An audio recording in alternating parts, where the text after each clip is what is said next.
You're in the mix. SKM presents Strictly for the Music Podcast. You are now live with the #1 podcast for all upcoming artists worldwide. It's the real deal. Welcome back, ladies and gentlemen, to another episode. This is Strictly for the Music Podcast. I'm your host, SKN, and that's this at Collabs with Revv. Was an artist raised up in Modesto, California, moved to southern Missouri when he was 13. Then he combined his hip-hop with a little bit of country and rock. Newly released song, Back in Time. Ladies and gentlemen, let's give a warm welcoming to the Reverend.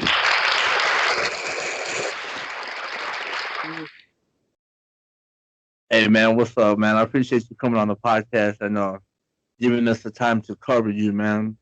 So let me ask you, man. Let me ask you this, man. So how did you get inspired in music, and how did all this come upon, man?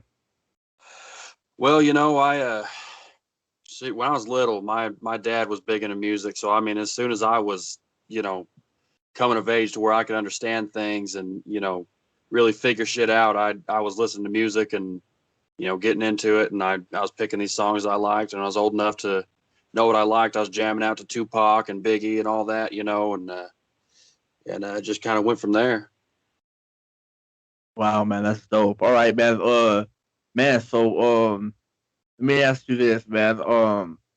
You said that you started music when you were a small child and everything, man. Yeah. Were you playing any instruments at that time? I started messing around with guitar. Yeah, I started writing songs at, man, I want to say, I don't know, probably 7 years old, started writing songs. I mean, you look back now and it's just the most ridiculous stuff because I was a kid, but I was doing it. I was putting pen to paper and I was writing stuff, and I was making these raps and these songs and, this and that. But I started playing guitar probably 10 years old or so. All right, man. All right. So, man, what is that like, man? Learning instrument like the guitar at that age, man. Was that something that took you time, or did you develop it still quick, man? It took a little bit of time. I was neither one of my parents could play instruments, so I was kind of by myself. I actually, fun story, I found a guitar in a trash can behind a Rayleigh's grocery store in Modesto, and picked it up and was missing some strings, and I restrung it, and I just started teaching myself to play. It was like learning a whole nother language. But once I started learning chords and stuff like that, I started putting stuff together and just making up my own, my own licks and this and that. It just started coming natural. All right, man. All right, that's dope, man. All right. So, you were in bands before you started releasing solo? Yeah. I was I was in a couple different rock bands. I was in a band called Bleeding Liberty, and we did a lot of rock, but we did, as I was always into rap and stuff too. So we did kind of a new metal sound, a little bit of rap metal stuff. All right, man. So within bands that you have been in, have you guys released any albums that people can probably look on Spotify or YouTube or whatever you got going on? I think it'd be really hard to find now. Of course, back then it wasn't, the age of technology wasn't what it is now. So it was a lot harder to get your stuff out there as opposed to now. You can just, make a Twitter and a YouTube and this and that and just put your stuff out. Back then it was a little harder. So we were doing a few live shows local and stuff. I mean, I'm sure there's some out there, that somebody's videoed and put up, but we didn't ever officially release anything. We never got that far. All right, man, that's dope. So, all right, man. So, you want to start off about your first project? How you how this all started, man? You know what I'm saying? Well, I like I said, I've been into music and music of all kinds. Rap in particular since I was a kid. Rap to me has always spoke to me most because when I write songs, every song that I write is a piece of me. So, every song that I write is coming from the heart. It's not fake. It's not, it's not a front. So rap has always been the genre that I've gravitated toward because, if you've got a lot of shit to say in a short amount of time, rap's the one that you do it in, because you can fit all these bars and all these verses, and you can just construct and make something. So I started making my own stuff, and doing little live shows here and there that didn't really mean anything, and everybody kept pushing me to record and put stuff out, and finally I quit trying to find my way, and I just made my way. And I went and I bought a mixer, and I bought a couple programs for the computer, and set up my own studio and sat down, started recording stuff. People liked it and responded to it. So I started working on an album, named it Back Road Sermon, which is about to be finished. By the way, I've got one more song to release, and then the album will be available for, digital purchases and physical purchase and all that. So, and I'm already starting to work on my next album, which is going to be called Say Goodnight to the Bad Guy. And it's going to be even harder than the first one. Hell, man. All right, man. That's dope. All right, dude. So let me ask you about your first song that I recently came upon. If it was a feature doing with I don't know how to say Maya. Yeah, Dynasty? yeah. Yeah, man. Oh, how did this project come upon? How did you collab, or how did you get in contact with this artist, man? Well, actually, that track, Beat Producer had made with a sampled vocal thing, but in order to release it, I mean, it was like one of those free for profit deals that I just kind of fell in love with when I heard it. But I felt shady about just doing that, so I actually reached out to the artist and on social media, and she was totally cool. She's from like Russia or something, some other country, but she's totally cool, and she dug it and loved what I was doing with it, and so I released it, and the rest is history on that. That's dope, man. That's dope, man. All right, so man, your YouTube, man. You have a bunch of good songs, man. Like you released a new song called "Wannabe." Yeah. Was this a track towards anybody or what? Well, that song was inspired by a variety of things, really. I learned, when I first started doing music, everybody in my personal life, they're like, oh, they thought it was great, whatever. But once I actually started doing stuff, I started making some friends with some followings, and I started, releasing stuff officially, and Pandora started picking my music up, and Amazon.com started, picking my music up, and my song called Back in Time was on the radio. All of a sudden, everybody got real shady, and nobody wanted to fuck with me anymore. And so that kind of inspired parts of it. And then that, and I always turn on the radio, and I turn on, all these music channels and stuff like that, and I listen to all these people, and they rap about this stuff, all the stuff that they're just not living. It's just fake. It's just this bubblegum pop crap that, nobody really means what they say. And I got so tired of hearing it. And so part of it was inspired by that too. So really it was kind of a diss track to fake people in general. That's dope. Oh yeah. So that will that one be on the radio too or no?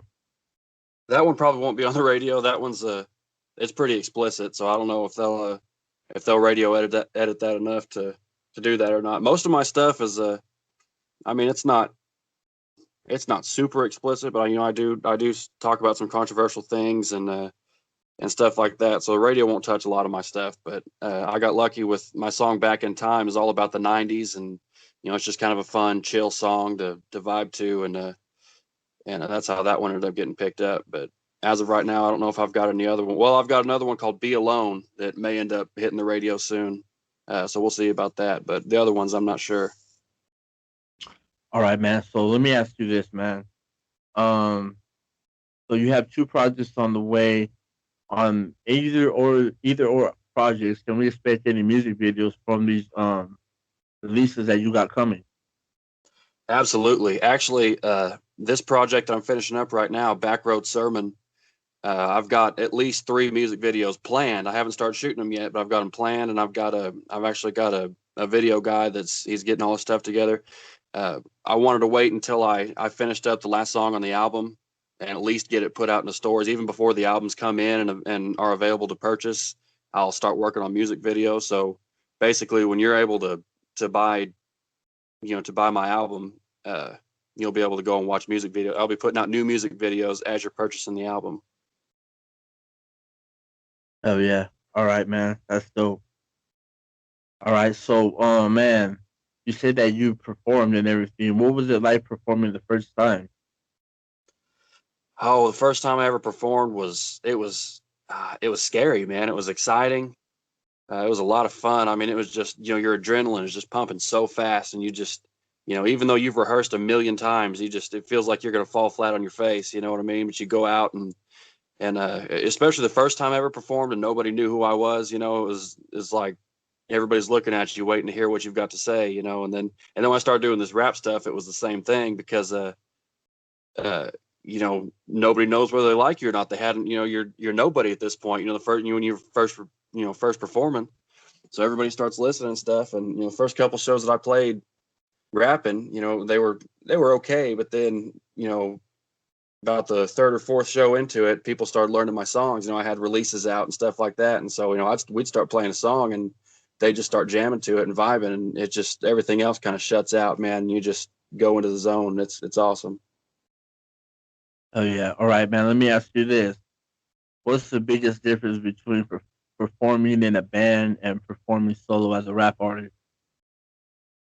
Oh, there's a lot more pressure on you performing solo as a rap artist. When you've got a band, uh, I don't want to say you rely on your bandmates, but you kind of do. You kind of rely on your bandmates. You can, if you start getting nervous or something, you go and you can buddy up with your drummer or your guitarist or something. You start putting on a show with them, and you feed off of each other's energy. But when I'm out, rapping in front of however many people, hell, it's just me. I've gotten, if I start messing up or start getting nervous, it's all on me. I don't have anybody to feed off of. So I'd say that's the biggest difference, is just, independence. Oh yeah, man. All right. So, how many times have you performed, man? And do you have any favorite venues? Uh, well, I performed I performed a lot when I was with those two bands that I was with before, but since I've been rapping, uh, I don't know, probably just a handful of times so far. But it's, all this COVID hit, and it's been real touch and go. But as soon as all this COVID stuff's over with, I'm gonna be performing a lot, be real busy. But I'm gonna start a, not sure what it's going to be called yet, back road bash or something similar, where we're going to gather up pickup trucks, and I'm going to have a drummer in one truck, and I'm going to have my tech guy in another truck, and I'll be in the truck in the middle with a microphone, and it's just going to be a big field party, great time for everybody to get together and jam. And I think that'll be a good thing that's going to take off pretty good. But other than that, I think probably my favorite venue to play would be just local bars, man. I like the local scenes. I like the bars because, everybody's getting drunk and they're vibing, and you know, they're just feeling it. I love to see when people feel the music, when they feel what you're saying, you're actually reaching them. I've always said that if you make a song that, you know, 99 people hate, but one person loves, well, then you've done your job. If you've reached one person, you've done your job. Oh yeah, that's dope, man. All right, man. Let me ask you this, man. How did you get involved in getting booked and shows and being able to perform in live audiences, man? Well, it was, I was, I'm everything that I've done. I'm self promoted. I'm self. I don't even like to pay for promoters, nothing like that. So every fan that I've got, I've earned, and I've by putting my stuff out and sharing it here, sharing it there, and really pushing it and telling people about it, and just putting it out everywhere. But I've got a good friend of mine named Josh, who was really pushing, the live stuff and the venues and stuff like that. And he had a couple of contacts that he ended up hooking me up with, that I was able to actually find some venues and play and book, and find the crowd that, that needed to hear what I had to say. Well, what my music. So really that's how, I guess. But mostly just for me, grinding, man. It's a constant grind. And if you don't keep on the grind, everybody starts forgetting you. So it's never ending. You've just got to go, go, go. Oh yeah, man. All right, all right. So Let me ask you this, man. Since like you said that all this COVID stuff hit and everything, it's hard for people to get out and be able to perform. Would there be a chance that if you had enough supporters to come support you, would you be interested in doing like live performances, like on Instagram Live, YouTube Live, Facebook Live? Yeah, yeah, absolutely. And I think, really that's a good idea too, because it's like you just said, with all this COVID stuff going on, they can sit right from their homes and watch and enjoy it. Hell, put it on the big screen in their living room for all I care. Right. Just have a good time. Yeah, man, that's dope. All right. So on these upcoming projects you're about to release and everything, you ain't give us the date yet, but I'm gonna ask you this. Is there any future collabs that your audience could expect from you, or you already got something in the works right now? Well, I've got some pretty big plans actually. Hopefully everything goes through the way that it should. So this album that I'm finishing up has 11 songs on it, and I've got one more song to finish and to have that one done. And I've done this one mostly by myself. I did Dynasty with Mia, but all the other ones were just me. But this next project that I'm gonna be putting out, called "Say Goodnight to the Bad Guys," is gonna have quite a few collabs in it. A buddy of mine goes by RCX, Ryan Murphy. Shout out to him. He's a real talented young artist from Texas. I'm gonna have him on a couple of my songs, and hopefully, I'm gonna have a guy named Don Welch. If you haven't heard of him, then he's someone to check out. He got a pretty big following. He's coming up pretty fast. He's kind of got a Yellow Wolf sound, that outlaw type hip hop, and he's going to get on at least one with me for sure. Uh, and then maybe a couple other big names that I won't name yet and spoil it, but those two for sure. Man, that's like radio stuff, bro. You know? Yeah, yeah, Well, yeah, man. I just want to say, man, hey, you're doing a great job with what you're putting out, man. You know what I mean? And if you start gaining this traction, man, big salute to you and your whole team. You know what I mean? yeah. I So appreciate that. yeah, man. No problem, man. So let me ask you this, man. So with the live performances, you said that you'd be down to be doing that, but how are you different from other artists, man? Well, I'd say I'd say my style, man. I feel like I have a different sound than uh than anybody else on the scene right now. I mean, there's a lot of dudes right now that are coming up and they're combining country influences with their with their hip hop, with their rap sound. But I've got, like, it's like we talked earlier. I was born and raised in Modesto, California. I mean, in the hood, you know what I mean? And so I grew up with that mentality, and then moved to Southern Missouri, which is the complete opposite. I mean, I live in the backwoods sticks as it gets right now, and so I genuinely, I grew up a little kid, writing raps, and I was out on the corner slinging dime bags and hustling and putting in work, and then moved out here to a whole nother world. So I really had both mentalities, really, really driven into me. So the sounds that I incorporate in the music, the hip hop side of it, it's not just because I listen to hip hop, it's because I lived it. I lived what I'm saying, and then the country sounds that that I throw in there. It's because I lived it, the the rock sounds that I throw in there, the guitars and the, a couple of songs. I've got a song out called Voices that, it's got some screaming and stuff in the, in the hook. It's because all this stuff is because I lived it. And I don't think anybody else is really doing that, combining all three genres quite the way that I do. And, and I don't, I'm not putting out songs about bitches or about money or nothing like that. I'm putting out songs about real stuff, about real problems that affects, well, a lot of people, but things that directly affect me that other people can relate to. Yeah, man. Yeah. Like that one song that you put out after or before "Wannabe," "Down and Out," man. That was a track, man. That was a good one, man. Yeah, yeah, yeah. That was another personal one, about fake friends. Yeah.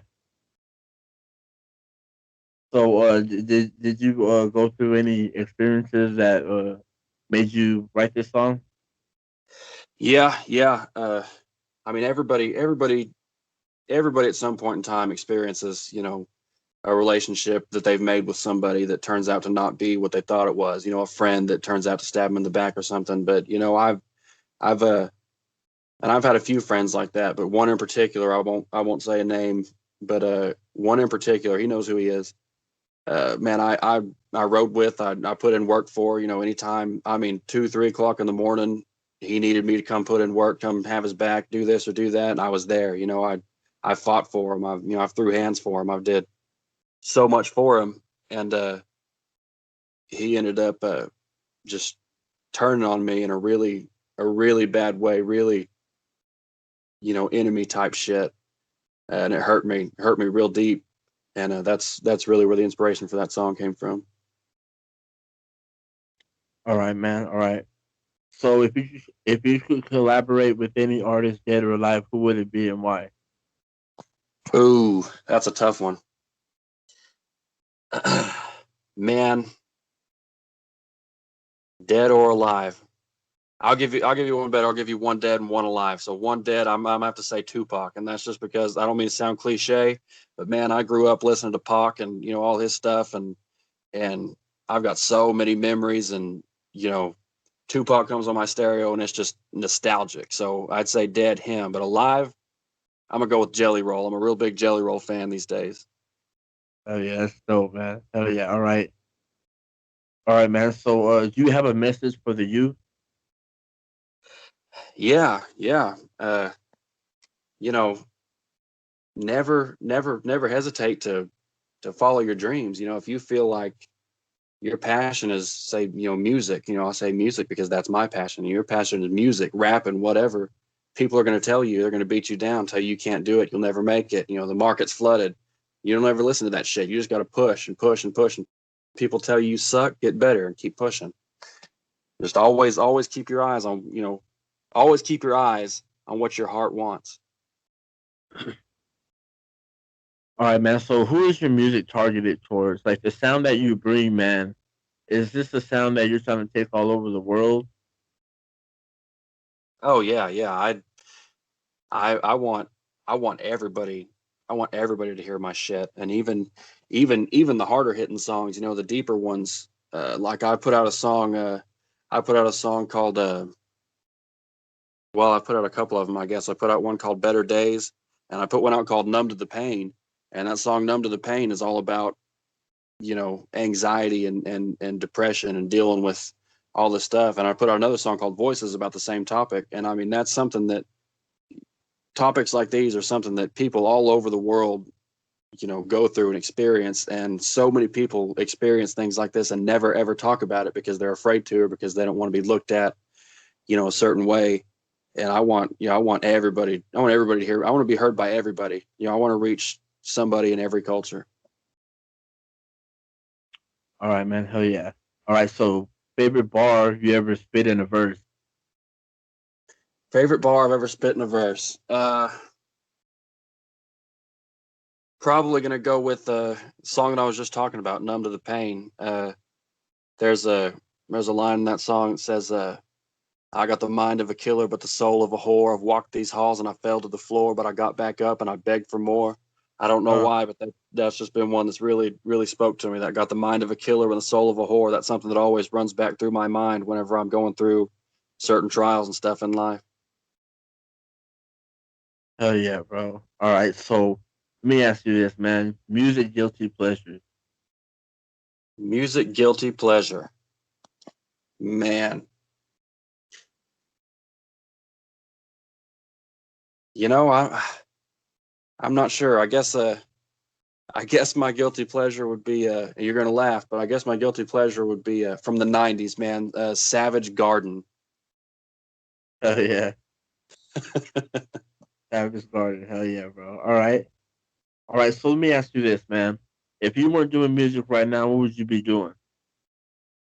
If I wasn't doing music, man, I don't know. I'd like to say that I'd probably just be working. I'd probably be, you know, pouring concrete somewhere, building something.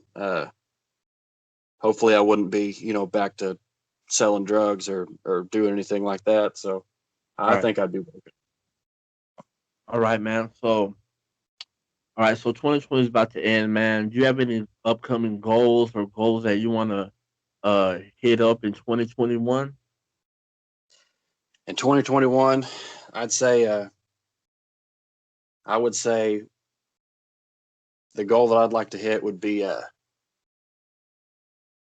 man, I don't know. I don't know if I've got any specific goals, but I definitely want to finish. Of course, I'm about to finish this album. I'm gonna finish the next. Goal that I'd really like to hit, I guess, would be 5,000 subscribers on YouTube. I'm not there yet, and I'd like to be. All right. Hell yeah. All right. So the best advice you've been given.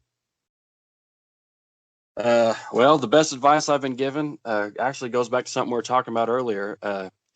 There's an artist named Justin Time, goes by Who the Fuck is Justin Time? And he told me one day, he said, when you start doing anything real, he said, watch out for snakes, because once you start doing anything real, all the snakes are going to come out from everywhere. People that you knew, thought that you knew, people that were your friends, your family, they're going to start, trash talking. They're going to start hating. They're going to start asking for things. And I never really quite understood exactly what he meant by that until I started putting songs out and started putting this album out. And he was exactly right.